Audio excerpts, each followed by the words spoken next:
My name is Mr. Baldon. I'm a teacher at Freshman Academy, and what you are about to watch is several students who are going to read their poems by me, Maya Angelou and Langston Hughes, two black poets, and tell you why they enjoy Black History Month.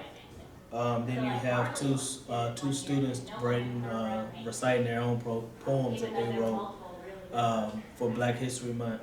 Black History Month is a special month because it should be like a focus on like the history that's not taught throughout the year, which should be American history. So enjoy this poem.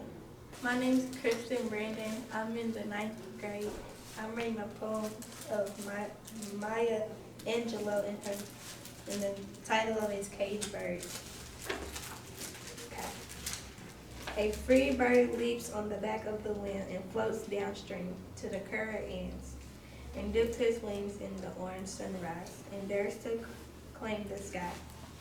But a bird that stalks down his narrow cage can see through his bars of rage.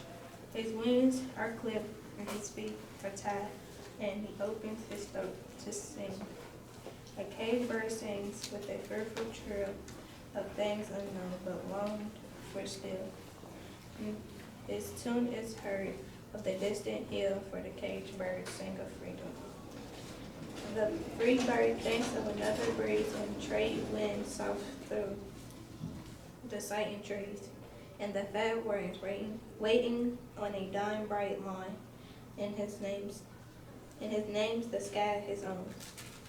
But a caged bird stands on the grave of dreams. His shadow shouts on a nightmare scream. His wings are clipped on his feet and are tied. So he opened his throat to sing. The caged bird sings with a fearful trill of things unknown but longed for still, and his unknown tune is heard on a distant hill. For the caged bird sings of freedom. I'm in the ninth grade and I'm reading a poem by Maya Angelou named Still I Rise. You may write me down in history with your bitter, twisted lies. You may trot me in very dirt, but still like that's I'll rise. Does my sadness upset you? Why are you beast with gloom? 'Cause I walk like I've got oil wells pumping in my living room. Just like moons and like suns with the certainty of tides, just like hope springing high, still I rise. Did you want me to be broken? Bold head and lurid eyes, shoulders falling down like teardrops, weakened by my soulful cries. Does my highness offend you? Don't you take it awful hard? 'Cause I laugh like I've got gold mines digging in my own backyard. You may shoot me with your words, you may cut me with your eyes, you may kill me with your hatefulness, but still like air I rise. Does my sexiness upset you? Does it come as a surprise, like I dance, like I've got diamonds at the meeting of my thighs? Out of my hut of history's shame, I'll rise up from the past that's rooted in pain. I'll rise. I'm a black ocean, leaping and wide, welling and swelling, I bear in the tide. Leaving behind nights of terror and fear, I'll rise into a daybreak that's clear. I'll rise, bringing the gifts that my ancestors gave. I'm the dream and the hope of a slave. I'll rise, I'll rise. Hello, my name is Jamia Young. I go to Valley High School. I'm in the 12th grade. I'm in the Health Science Academy. And what I love about Black History Month is we learn about our history. Color. Okay.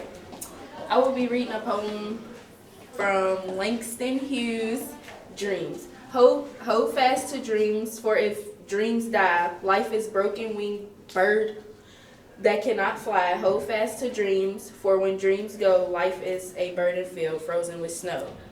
My name is Shekinah Watkins. I'm a senior at Valley High School. One reason why I love Black History Month is because we remember all the historians that paved the way for us to get to where we are today. And today I'll be reading When Susan Wears Red by Langston Hughes. When Susanna Jones wears red, Her face is like ancient camo, turned brown by the ages. Come to the blast of trumpets, Jesus.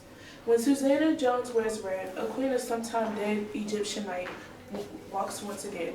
Blow trumpets, Jesus. And the beauty of Susanna Jones in red burns in my heart like love fire shaped like pain. Sweet silver trumpets, Jesus. I'm Soraya, and one thing I like about Black History Month is that we get to express our Black culture. And I'm going to read a poem from Langston Hughes. Passing love, because you are not to me a song, I must sing you over long. Because you are to me a prayer, I cannot sing you everywhere. Because you are to me a rose, you will not stay when summer goes. My name is Andre. I'm a junior from Valley High School, and my favorite thing about Black History Month is it's about Black people.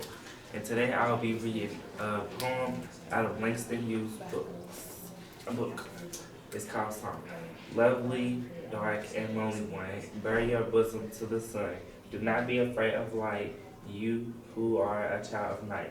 Open wide your arms to life, whirl in the wind of pain and strife. Face the wall with the dark closed gate, beat with bare brown fists, and wait.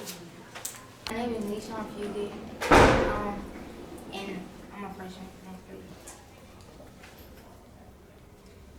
Black, what does it mean? Black is beautiful. Black is history. Black is my skin. Black is my friends. Black is my ancestors. Black is Wall Street. Black is the moisture to the soil. Black is 50 shades of dark. Black is a theme. Black is my heart, and black will never change. Black is Egyptian. Black is the next big entrepreneur. Black is the skin that glows in the sun.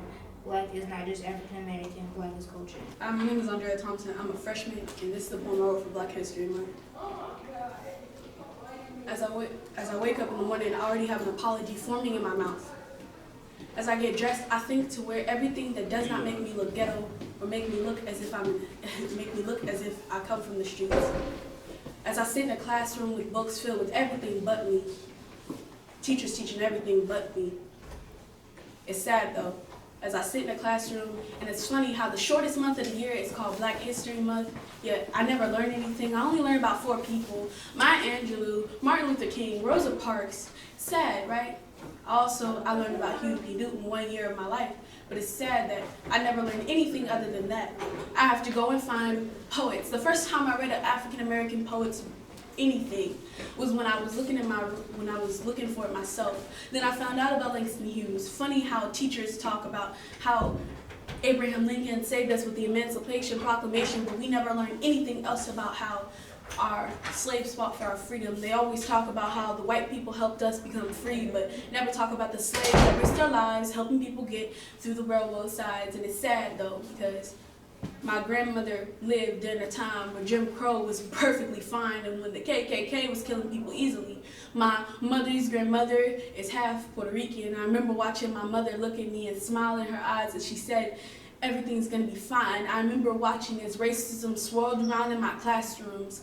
Yeah, funny how people treated me, the kid that everybody thought was slow. How half of my honors class had mostly African Americans, but I never ever only saw 2 white kids, and I never ever saw more than 3. Sad enough, isn't that? But we sit here and we talk about how blacks did something wrong when we didn't do anything at all. We just tried to make our lives better. Watching as our kin be killed by the police officers that swore to protect us. They said that they were going to protect us, but they never do anything more than kill us, shoot us down, leave our blood bleeding on the ground. Then we hear that it was probably the fact that they thought they were a drug dealer, or they saw a weapon, which was actually just nothing. How he reached in his car, reached to his side to get his ID, and he shot him on sight, saying that he was reaching for a weapon. But they never show the footage of what actually happened. They just believe what the officer says, because there's no way that an officer would ever try to kill a civilian. Yeah, funny that. And then we learned about Emmett Till. Well, I learned about Emmett Till, because I went online and I searched it up because I didn't want to be kept in the dark. We only hear his name, we never hear his story, or how we found out a couple years later that the white woman that said he whistled at her when she was walking down, actually he didn't even whistle. He said nothing and was just looking ahead. Yet he was beat brutally and then ended up dying from it. They left him without anybody knowing what he looked like. Many people are getting killed every single time. We hear about Trayvon Martin and everybody else, but we hear about that from the internet. Sad enough is that half these African American kids don't even know about our past, where we come from, don't even know our language, but apparently we're ghetto because we like to wear box braids and love tight shorts because of a stereotype that's put on us by many other people. Funny, right?